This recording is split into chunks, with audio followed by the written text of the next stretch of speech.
issue, binigyan ng ban ng karapatan si Paolo Avellino. Fans nagdiwang. Bumaha ang mga komento sa isang video clip na in-upload ni Kim Chiu na mula sa kanyang mga fans na Kim Pao at sa mga netizens. Grabe naman ang kilig ng hatid ng dalawa, mapabata at matanda. Ang nasabing video ay nilagyan ng caption ng aktres na Boss BMC at Secretary Kim TikToker era.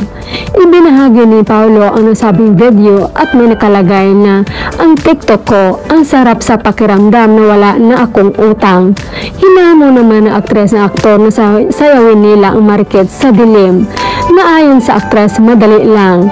Gayunpaman ganito ang machika ng mga funny. Ayon sa kanila, but super comfortable na si Pao humawag sa behind mo Kimi. Looks like he has authority na, but it's nice to see how he looks after you.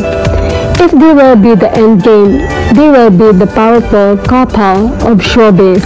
Their talent and skills are amazing. King and queen of drama. Their versatility are over the top. Kung hindi man okay lang, ayaw ko lang maloko ulit si Kim at sana naman hindi na 12 years yung hintayin niya.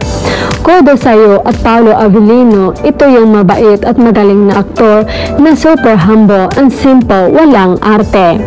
Dad Pao will be carrying our Kimi just like that on their way to the reception of the wedding. Buang nagyod mga Kim Pao kapag nakaganon manifesting Kim Pao fan. Iba talaga galaw at ngiti ni Paolo basta't si Kimi ang kasama. Pati ako na nakikingiti na rin sa kanila. Kilig parang Barbie si Kim, sobrang easy lang ba Paolo na buhatin ang mahal mo. Akalain mo ganyan pala kaging si Paolo Avellino, ang cute niyo, Chinita Princess. I-push yung market sa dilim with Pao. Cute kaayon si Mangga ug Mongo.